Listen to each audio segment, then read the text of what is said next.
ادھر ادھر اس طرف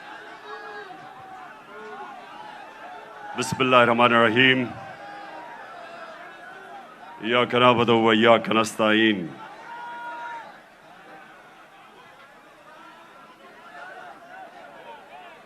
میں آج آپ سب سے جو اندر بھی بیٹھے ہیں اور جو باہر سارے لوگ کھڑے ہیں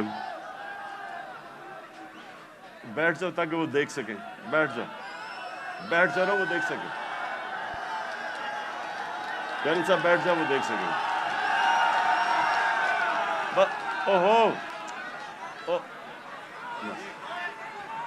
تھوڑا پیچھے اچھا جی بسم اللہ الرحمن الرحیم میں یہ چاہتا ہوں کہ آج بڑی خاموشی سے میری بات سنیں تاکہ یہ ایک بڑا مبارک دن ہے اور جو میں آج آپ کے سامنے اپنے نبی صلی اللہ علیہ وآلہ وسلم کے متعلق اور آج اس دن کے متعلق جو بات کروں گا میں چاہتا ہوں ذرا بڑی خاموشی سے اور آپ نے ایک ایسے میری بات سننی ہے کہ وہ آدمی جو اپنے بچوں کو جس طرح سمجھانے کی کوشش کرتا ہے سیدھے راستے پہ لگانے کی اپنے بچوں کو کوشش کرتا ہے جس طرح باپ یا ماں باپ وہ یہ نہیں کہ ماں باپ نے زندگی میں کوئی غلط کام نہیں کیے یہ نہیں کہ ماں باپ کوئی فرشتے ہوتے ہیں لیکن ماں باپ کی ہمیشہ یہ کوشش ہوتی ہے کہ ہم اپنے بچوں کو اپنی غلطیوں سے سیکھ کے ہم بچوں کو وہ سکھائیں تاکہ وہ غلطیاں نہ کریں جو ہم نے زندگی میں کی تھی تو میری کوشش یہ ہے کہ آج اپنی زندگی جو میں نے 70 سال کی زندگی گزاری ہے اس سے میں آپ کو اپنی قوم کو جس طرح میں اپنے بچوں کو بتاتا ہوں کہ میں نے زندگی سے کیا سبق سیکھے اور میری زندگی سیرت نبی سے بدلی کیسے میں کوئی اسلام کا اسکالر نہیں ہوں میں اپنے آپ کو کوئی عالم نہیں سمجھتا میں اپنے آپ کو ایک طالب علم سمجھتا ہوں جو ہر روز سیکھنے کی کوشش کرتا ہے لیکن اللہ کا شکر ہے کہ عاشق رسول ہونے کے لیے آپ کو کوئی ڈگری نہیں چاہیے ہمارے دل میں اگر اس کی اللہ محبت ڈال دیتا ہے تو وہ چاہے ان پڑھ ہو چاہے کوئی اسکالر ہو میں سمجھتا ہوں کہ وہ بڑا خوش قسمت انسان ہوتا ہے کیونکہ اس کی زندگی بدلنی شروع ہو جاتی ہے اگر جب وہ اپنے نبی سے عشق کرتے ہیں اور اس راستے پہ چلیں تو میں پہلے آپ کو یہ واضح کر دوں کہ میں صرف اپنی زندگی کے تجربے سے آپ کو آج بات کر رہا ہوں اس مبارک دن پہ کیونکہ دیکھیں میں نے ہر قسم کی زندگی دیکھی ہے کرکٹ سٹار گلیمر مغربی زندگی اپنا ملک ہر قسم کی میں زندگی پہ دیکھ کے تو آج آپ سے بات کر رہا ہوں سب سے پہلے ابھی آپ نے جو یہ فلم دیکھی اس میں دنیا کی تاریخ کا سب سے بڑا انقلاب آپ نے دیکھا دنیا کی تاریخ میں کبھی اتنا بڑا انقلاب نہیں آیا 622 سب یہ تاریخ یاد کر لیں کہ 622 میرے پیارے نبی صلی اللہ علیہ وسلم ہجرت کرتے ہیں مدینہ، 632 وہ دنیا سے چلے جاتے ہیں، پردہ کر دیتے ہیں۔ ان 10 سالوں کے اندر دنیا کی تاریخ بدل جاتی ہے۔ تو جو میں اپنے نوجوانوں کو آج، اپنی یوتھ کو، اپنے بچوں کو، ساروں کو جو میں آپ کے ذہن میں آج ایک چیز ڈالنا چاہتا ہوں کہ وہ کیا تبدیلی آئی ان لوگوں میں جو ابھی آپ نے فلم میں پہلے دیکھا کہ جن کی کوئی حیثیت نہیں تھی، جہالت تھی۔ 2 سپر پاورز، ایک مغرب میں اور ایک مشرق میں، کوئی بھی حیثیت ان لوگوں کی نہیں تھی۔ 10 سالوں میں یہ قوم بدلی اور انہوں نے دنیا کی امامت کی، جو آپ نے بعد میں دیکھا کہ ساری دنیا میں چھا گئے۔ تو وہ کیا چیز تھی؟ وہ ہمارے نبی صلی اللہ علیہ وسلم نے کس طرح ان لوگوں کو تبدیل کیا، کیسے ان کے کیریکٹر بدل گئے، کیسے لیڈرز بن گئے سب۔ مجھے افسوس سے کہنا پڑتا ہے کہ نہ ہمارے ملک میں، جو واحد ملک اسلام کے نام پہ بنا تھا، نہ ہی مسلمان دنیا پہ اس پہ کام ہو رہا ہے۔ ہمارے نوجوانوں کو، بچوں کو اسکولوں میں پتہ چلنا چاہیے کہ انہوں نے کیسے انسانوں کو تبدیل کیا۔ قرآن میں اللہ کہتا ہے، میں کبھی کسی قوم کی حالت نہیں بدلتا جب تک وہ قوم خود اپنی حالت بدلنے کی کوشش نہیں کرتی۔ وہ قوم کی حالت بدل گئی کیونکہ لوگوں نے اپنے آپ کو بدل لیا اور لیڈرز بن گئے۔ تو میں آج کوشش کروں گا کہ آپ کو میں پھر سے کہہ رہا ہوں، میں اسکالر نہیں ہوں، میں نے اپنی زندگی کے تجربے سے، جو میں نے مغرب کا پورا میں سسٹم اندر سے دیکھا ہوا ہے، تعلیم میں نے باہر لی، اس کے بعد ساری دنیا پھرا کرکٹ کی وجہ سے، پھر سیاست، پھر اپنا معاشرہ اندر سے دیکھا، تو میں اب آپ کو اپنے طور پہ بتاؤں گا کہ میرے نبی صلی اللہ علیہ وسلم نے کیسے چینج کیا ان کو۔ وہ لوگ پھر سے، جن کی کوئی حیثیت نہیں تھی، انہوں نے دنیا کی لیڈرشپ سنبھال لی۔ اور آج میں سمجھتا ہوں کہ ہمارا پاکستان ادھر ہی کھڑا ہے۔ وہ جو آپ نے پہلے حالات دیکھے تھے جہالت کے، ہم اس کے بڑے قریب کھڑے ہیں۔ اور ہم نے کیسے بدلنا ہے اپنے آپ کو؟ اگر ہم نے دنیا میں عزت سے رہنا ہے، اور اگر جو بہت بڑی خواب تھی پاکستان کی، علامہ اقبال، جو ان کی شاعری سے انہوں نے غلام ہندوستان کے مسلمانوں کو جگانے کی کوشش کی، اور ان کی شاعری کی قرآن کے اندر، ساری شاعری قرآن کے اندر ہے اور نبی صلی اللہ علیہ وسلم کی سنت کے اوپر ہے۔ اس کے اوپر انہوں نے جگانے کی کوشش کی ہندوستان کے مسلمانوں کو۔ اور وہ خواب کیا تھی کہ ہم ایک ایسا ملک بنائیں گے جو دنیا میں مثال بنے گا کہ حقیقی طور پہ اسلام کیا ہے۔ اور ان کی ساری نظر تھی وہ مدینہ کی ریاست، جدھر ایک مثال بنی تھی دنیا میں، جو ماڈل نے پھر اس کے بعد ساری دنیا پہ وہ پھیل گئے۔ 1000 سال تک مسلمان دنیا کی سپریم پاور رہے تھے۔ تو وہ میں پھر بھی میں پوری عاجزی سے کہتا ہوں کہ میں کوئی اسکالر نہیں ہوں، میں صرف اپنے تجربے سے اب بات کروں گا۔ دیکھیں، سب سے پہلے کیا ہوا، انہوں نے کیسے انسانوں کے کیریکٹر بدلے۔ انہوں نے کیا، انہوں نے سب سے پہلے انسانوں کو آزاد کیا، ذہنی طور پہ آزاد کیا،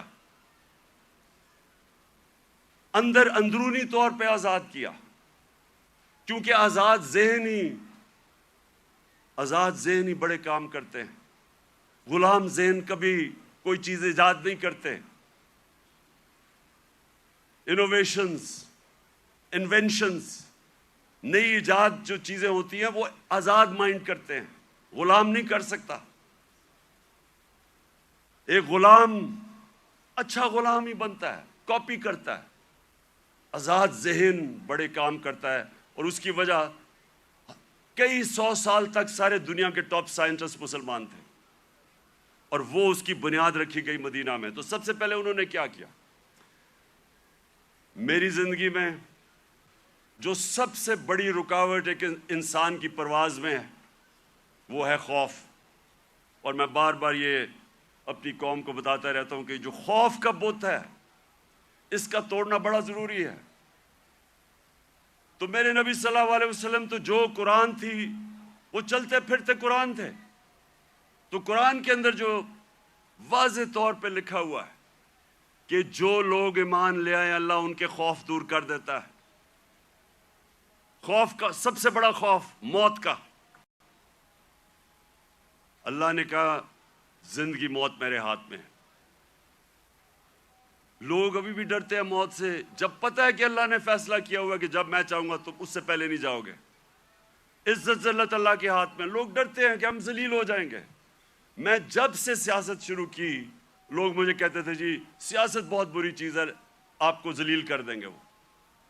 اور پھر رسک، لوگ اپنی نوکریاں نہیں چھوڑتے، غلط کام کرتے ہیں، غلط آرڈر لیتے ہیں صرف اس لیے کہ جی میری نوکری نہ چلی جائے، میرا رسک نہ چلا جائے. اللہ نے کہا وہ میرے ہاتھ میں ہے. یہ بڑا امپورٹنٹ ہے آپ کے لیے سمجھنا کہ وہ کیسے چینج آئے مدینہ کے لوگوں. وہ آزاد ہو گئے، ان کی پرواز اوپر جانی شروع ہو گئی. میں اپنی زندگی سے آپ کو بتاؤں، جیسے جیسے اللہ نے، اور جو اس کا سب سے بڑا تحفہ ہے ایمان کا، جیسے جیسے میں نے نبی صلی اللہ علیہ وسلم کی زندگی کو پڑھنا شروع کیا، سیرت نبی کو سمجھنا شروع کیا، تو یہ آہستہ آہستہ میرے بت ٹوٹتے گئے. یہ نہیں کہ میرے میں بھی خوف نہیں تھا، میرے میں بھی خوف تھا. مجھے بھی یہ ہوتا تھا کہ جی لوگ مذاق اڑائیں گے، لوگ ہنسیں گے آپ کے اوپر. مجھے بھی میں تو بلکہ زیادہ، مجھے بچپن میں بہت ہی شرم آتا تھا، تقریر ہی نہیں ہوتی تھی لوگوں کے سامنے. تو مجھے ہمیشہ خوف ہوتا تھا کہ اچھا جی لوگ مذاق اڑائیں گے. جیسے جیسے ایمان آتا گیا، میں نے نبی کی سیرت سمجھتا گیا، آہستہ آہستہ یہ بت ٹوٹتے گئے. پہلا بت جو میرا ٹوٹا وہ یہ کہ یہ جی آپ ذلیل ہو جائیں گے، آپ کو اگر پولیٹکس میں آئیں گے آپ ذلیل ہو جائیں گے. یہ جو بت ہے یہ میں آپ سب کو آج بتا رہا ہوں، یہ اس لیے کہ ہماری ایمان کمزور ہوتا ہے. آج جتنا مجھے، جب سے میں سیاست میں آیا ہوں، جتنا مجھے برا بھلا کہا گیا، اگر مجھے ذلت کا ڈر ہوتا تو میں بڑی پہلے چھوڑ کے چلا گیا ہوتا. جس طرح کے میرے اوپر ذاتی اٹیکس، ہر قسم کے میرے اوپر، جس طرح کی انہوں نے گندگی میرے اوپر پھینکی ہے 20 سالوں میں، 26 سالوں میں، کسی اور سیاستدان پہ نہیں پھینکی. فیملی کو نہیں چھوڑا، گھر کی خواتین، کسی کو نہیں چھوڑا انہوں نے. لیکن کیا یہ اب آپ کے سامنے ہے، میں اپنی ساری قوم کے سامنے کہہ رہا ہوں، کیا مجھے انہوں نے ذلیل کرنے میں کامیاب ہو گئے؟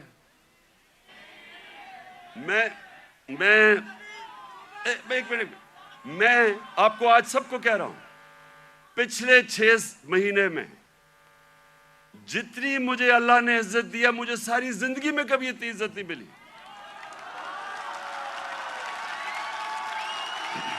تو اس کا تو میں آپ کے سامنے ہوں.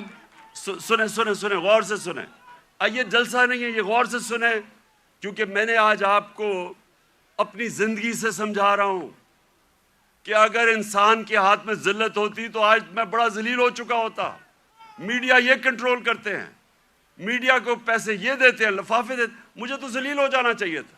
میں اس لیے اپنی قوم کو کہہ رہا ہوں کہ کبھی اپنے یہ جو بت ہے کہ جی مجھے کوئی ذلیل کر دے گا، یہ یاد رکھے اللہ نے اپنے ہاتھ میں رکھی ہوئی عزت اور ذلت. دوسری چیز موت کا ڈر. سب کی طرح مجھے بھی موت کا ڈر تھا. میں جب پالیٹکس میں آیا اس سے پہلے میں نے اس خوف کے اوپر قابو پایا، کیونکہ میرا ایمان جیسے جیسے مضبوط ہوتا گیا میرا یہ خوف جاتا گیا، اور میں جب اس نتیجے پہ آیا کہ جب اللہ کا فیصلہ ہوگا اس سے پہلے مجھے کوئی نہیں لے جا سکتا، تب میں سیاست میں آیا۔ میں کینسر ہاسپٹل میں 5 سال میرا آفس تھا، میں نے جب کینسر ہاسپٹل بنایا 5 سال میرا آفس تھا وہاں۔ اپنے سامنے میں نے دیکھا 3 میرے دوست وہاں آئے اچھے بھلے چیک اپ کروانے کے لیے، اور 6 مہینے میں تینوں چلے گئے۔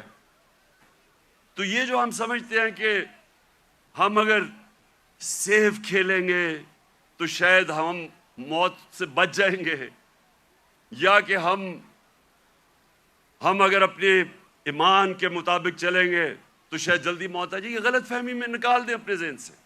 یہ سب سے بڑا خوف ہے، اور یہ انسان کو روکتا ہے بڑے کاموں سے۔ اور تیسری چیز یہ رسک، کہ جی میری نوکری چلی جائے گی، پیسہ کدھر سے آئے گا؟ محنت انسان کرتا ہے، فیصلہ اللہ کرتا ہے۔ تو یہ جو 3 چیزیں ہیں یہ انسان کو آزاد کر دیتی۔ اور پھر جو بڑا بت ہے، میں کا بت، جو انسان اپنے سے باہر نہیں نکلتا، جو سب سے بڑی جہاد ہے، جہاد اکبر، اپنی نفس کے خلاف، اپنی میں کو کنٹرول کرنے کے لیے، یہ بہت بڑا بت ہے۔ اپنی ذات کے لیے، اپنے آپ کے لیے انسان سمجھتا نہیں ہے کہ اس کو اللہ نے کتنا بڑا مقام رکھا ہے۔ اس کی ویژن، جو انسان اپنے لیے زندگی گزارتا ہے وہ چھوٹا سا انسان بن جاتا ہے۔ جتنا مرضی اللہ اس کو نواز دے، جتنے مرضی پیسے دے دے، علم دے دے، جو اپنی ذات کے لیے زندگی گزارتا ہے وہ آج تک دنیا کی تاریخ میں بڑا انسان نہیں بن سکا۔ لوگ کس کو یاد رکھتے ہیں؟ ہم بڑے ہو رہے تھے لاہور میں تو سارے گنگا رام کو یاد رکھتے تھے۔ گنگا رام کو کیوں؟ اس نے ہسپتال بنایا تھا انسانوں کے لیے۔ سارے جو اللہ کے برے صغیر میں بڑے بڑے جو صوفی آئے، ولی اللہ آئے، آج بھی ان کے مزاروں پہ دیکھیں لاکھوں لوگ جاتے ہیں۔ کیوں جاتے ہیں؟ کیونکہ وہ انسانوں کے لیے آئے تھے، وہ سب عاشق رسول تھے، وہ سارے ان کی زندگی انسانوں کے لیے تھی، اور انسانوں سے پیار کرتے، عزت دیتے۔ سو یہ جو بت ہے، جب انسان اپنے سے باہر نہیں نکل سکتا، تو میرے نبی صلی اللہ علیہ وسلم نے مدینہ میں اس طرح لوگوں کو آزاد کیا۔ پھر انہوں نے معاشرے کو چینج کیا۔ انہوں نے، اب کیونکہ میں نے برطانیہ کا نظام دیکھا ہے، ادھر میں نے اندر سے کئی سال رہا اور وہاں سسٹم سٹڈی کیا، یونیورسٹی وہاں گیا۔ اب دیکھیں انہوں نے مدینہ میں سب سے پہلے چیز کیا کی؟ انہوں نے سب سے پہلے عدل اور انصاف قائم کیا۔ یہ آپ کے لیے بڑا امپورٹنٹ ہے سمجھنا۔ عدل اور انصاف کا مطلب ہوتا ہے rule of law. Rule of law کا مطلب ہوتا ہے سب لوگوں کے لیے ایک قانون، قانون کے سامنے سب ایک برابر، کوئی قانون سے اوپر نہیں ہے۔ یہ بڑا ضروری ہے آپ کو سمجھنا، کیونکہ بدقسمتی سے پاکستان میں ہم نے رول آف لا دیکھا ہی نہیں ہے۔ میں جب شروع میں گیا برطانیہ تو پہلی دفعہ میں نے رول آف لا دیکھا، کوئی قانون کے اوپر نہیں۔ وہ جا رہا، ان کا جو پرائم منسٹر ہے اس کی جرت نہیں ہے قانون توڑنے کی۔ ہم نے جب شروع میں دیکھا جو ان کا برطانیہ کا جو شہزادہ تھا پرنس چارلز، اس کو ٹریفک وارڈن نے روک کے فائن کر دیا، وہ سپیڈ کر رہا تھا۔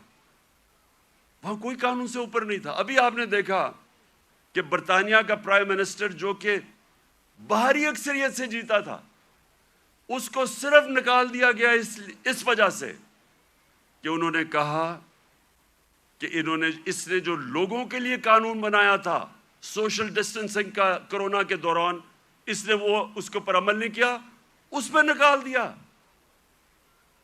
قانون کی بالادستی، اور یہ میرے نبی صلی اللہ علیہ وسلم نے مدینہ میں کہا کہ میری بیٹی بھی اگر جرم کرے گی تو اس کو سزا ملے گی، کوئی قانون سے اوپر نہیں ہے۔ انہوں نے جو عدل اور انصاف کا نظام قائم کیا، یہ یاد رکھیں کہ پہلے عدل اور انصاف آیا پھر خوشحالی آئی، یہ نہیں کہ پہلے خوشحالی آئی اور پھر انصاف ہوا۔ انصاف کی وجہ سے خوشحالی آتی ہے معاشرے میں۔ جو آج دنیا کے اندر ایک انڈیکس ہے، اسے کہتے ہیں رول آف لا انڈیکس، کہ کن معاشروں میں دنیا میں قانون کی بالادستی ہے اور کن معاشروں کے اندر جنگل کا قانون ہے، یعنی جس کی لاٹھی اس کی بھینس۔ آپ کو حیرت ہوگی سن کے کہ جس ملک میں سب سے زیادہ قانون کی حکمرانی ہے، یعنی انصاف ہے، جو مدینہ کی ریاست میں قائم کیا گیا، وہ ہے سوئٹزرلینڈ۔ سوئٹزرلینڈ میں 99.9% رول آف لا انڈیکس ہے، یعنی مکمل انصاف ہے وہاں کوئی انسان قانون کے اوپر نہیں ہے۔ سب سے خوشحال جگہ ہے سوئٹزرلینڈ، وسائل ہے ہی نہیں۔ اور سب سے کم رول آف لا انڈیکس پہ کون ہے؟ نائجیریا، 7%۔ وہ ہے تقریباً 100%، وہ ہے 7%۔ نائجیریا سب سے زیادہ افریقہ میں تیل نائجیریا میں ہے، اسے تو بڑا امیر ہونا چاہیے وسائل کے حیثیت سے۔ سوئٹزرلینڈ میں تو سوائے گائے اور پہاڑوں کے ہے ہی کچھ نہیں، وہ سب سے خوشحال ہے۔ اور نائجیریا میں سب سے زیادہ غربت ہے، کیونکہ قانون ہی نہیں ہے، انصاف ہی نہیں ہے۔ وہاں بھی اوپر تکڑے لوگ بیٹھے ہوئے ہیں جو کہتے ہیں ہم قانون کے اوپر ہیں، قانون صرف کمیوں کے لیے ہے۔ ادھر بھی کوئی وہ ملک جدھر افریقہ میں سب سے زیادہ تیل ہے، وہاں غربت ہے، کیونکہ صرف 7% رول آف لا انڈیکس ہے۔ اور آپ کو افسوس ہوگا کہ تقریباً ساری مسلمان دنیا 20% سے کم ہے، پاکستان بھی 10% سے کم ہے، ہمارا یہ حال ہے۔ تو کیسے خوشحالی آئے گی؟ کیونکہ ہم نے جو میرے نبی صلی اللہ علیہ وسلم نے مدینہ کی ریاست میں جو پرنسپل سیٹ کیے تھے، نمبر 1 تھا انصاف۔ وہ آپ کے سامنے تماشا ہو رہا ہے ملک میں، جو طاقتور ہے وہ اپنا ہی پروسیکیوٹر بھی رکھ رہا ہے، نیب کا ہیڈ بھی اپنا، ایف آئی اے بھی، اور بچتے بھی جا رہے ہیں۔ اور جیلوں کے اندر پھنسے ہوئے بیچارے غریب لوگ۔ آپ جیلوں والے جو غریب لوگ ہیں انہیں بھی کہیں جی اپنا پروسیکیوٹر لا لیں، وہ سارے بچ جائیں گے۔ اور پھر یہ بار بار میں اپنی قوم کو وہ حدیث سناتا ہوں کہ میرے نبی نے کہا، نبی صلی اللہ علیہ وسلم نے کہا کہ تمہارے سے پہلے بڑی قومیں تباہ ہوئیں جدھر چھوٹے چوروں کو جیلوں میں ڈالتے تھے اور بڑے ڈاکوؤں کو آپ پکڑتے نہیں تھے۔ یہ تباہی کا انہوں نے بتایا۔ اور آج آپ دنیا میں دیکھ لیں، جو ملک بڑے ڈاکوؤں کو نہیں پکڑ سکتا وہ غریب ہیں سارے، وسائل کے باوجود۔ سو نمبر 1 پرنسپل انہوں نے سیٹ کیا رول آف لا۔ نمبر 2، اور رول آف لا کے ساتھ میرٹ، کیونکہ جدھر انصاف ہوتا ہے ادھر ہی میرٹ ہوتی ہے۔ آج آپ مغربی یہ ملک پہ چلے جائیں، سارے جتنے امیر ملک ہیں سب 90% سے زیادہ رول آف لا ہے، اور رول آف لا کے ساتھ میرٹ آ جاتی ہے۔ اور دوسری چیز، میرے نبی صلی اللہ علیہ وسلم نے امر بالمعروف و نہی عن المنکر، وہ جو اللہ کا حکم ہے کہ ساری عوام کو اللہ کا فرمان ہے کہ تم نے اچھائی کے ساتھ کھڑا ہونا اور برائی کے خلاف کھڑا ہونا ہے، یہ ہے بیسز ایک مہذب معاشرے کی۔ میں اب آپ کو بتاؤں، میں نے جو انگلینڈ میں دیکھا، کیونکہ میں نے پھر سے آپ کو کہوں اندر سے میں نے وہ معاشرہ دیکھا، ایک دفعہ کسی آدمی کے اوپر یہ الزام لگ جائے کہ اس نے چوری کی ہے، کرپشن کی ہے، وہ جو مرضی ہو، سارا جو اس کے دوست بھی ملنا چھوڑ دیتے ہیں، ان کے ملنے والے بھی ان کو ملتے نہیں ہیں، وہ جاتے ریسٹورنٹس میں جاتے ڈرتے ہیں۔ کیوں؟ ہمارے وہ جو باہر گئے ہوئے ان کو واضح پڑتی ہیں جو ہمارے باہر بیٹھے ہوئے ہیں کیوں آوازیں پڑتی ہیں؟ کیونکہ سنیں کیوں پڑتی ہے؟ کیونکہ وہ اس معاشرے میں ہوتا ہی ایسے ہے. اگر کسی کے اوپر یہ لگ جائے کہ اس نے پبلک کا پیسہ چوری کیا ہے، کرپشن کا مطلب ہوتا ہے پبلک کا پیسہ چوری کرنا، وہ کہیں نکل ہی نہیں سکتا، کیونکہ وہ قوم امر بالمعروف پہ چلتی ہے. میں آپ کو مثال دیتا ہوں. امریکہ کے اندر ایک تھا برنی میڈوف، اربوں ڈالر پتی تھا. ساری سوسائٹی میں سارے بڑے بڑے فلم سٹارز سوسائٹی کے سارے اس کے سے ملتے تھے، تصویریں کھچاتے تھے. امیر ترین امریکہ کا آدمی تھا. اس کے اوپر فلم بھی بنی ہوئی ہے نیٹ فلکس پہ. وہ برنی میڈوف کئی سالوں کے بعد پتا چلا جناب اس نے فراڈ سے پیسہ بنایا تھا. پتا چلا کہ اس نے فراڈ سے پیسہ بنایا تھا. لوگوں کو تو چھوڑے نا کہ لوگ اس سے سارے دنیا بھاگ گئی اور وہ جیل میں چلا گیا. اس کی بیوی نے اس کو طلاق دے دی. اس کے ایک بیٹے نے خودکشی کر لی کہ میں دنیا کے سامنے نہیں جا سکتا. اس کا دوسرا بیٹا گھر کے اندر بند ہو گیا، 2 سال میں بیمار ہو کے مر گیا. کیونکہ ہم پبلک کے سامنے کیسے جائیں گے؟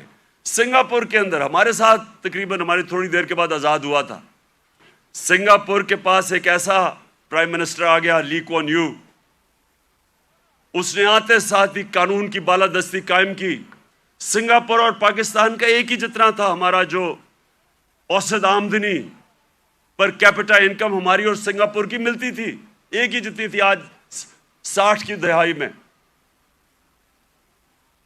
ایماندار پرائم منسٹر آیا، قانون کی بالادستی قائم کی. جیسے ہی آپ قانون کی بالادستی قائم کرتے ہیں کرپشن ختم ہو جاتی ہے.